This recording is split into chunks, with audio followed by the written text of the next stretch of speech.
तसेच राष्ट्रीय महामार्ग बाजूला असल्यामुळे या महामार्गावर कोणाचा अपघात होणार नाही या संदर्भामध्ये सुद्धा या महामार्गावर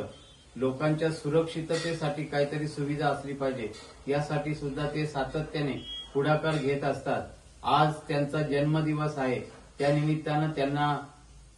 मनापासून या ठिकाणी वाढदिवसाच्या शुभेच्छा देतो आणि आजच्या या कार्यक्रमाच्या निमित्ताने सर्व ग्रामस्थ मंडळ मामनोली त्याचप्रमाणे माझ्या मनचे सर्व पदाधिकारी कार्यकर्ते यांच्या वतीने सुद्धा सरपंच तुषारजी कोर यांना वाढदिवसाच्या खूप खूप शुभेच्छा देतो आणि त्यांच्या या वाढदिवसाच्या निमित्तानं त्यांचा एक छोटासा सन्मान या ठिकाणी करतो।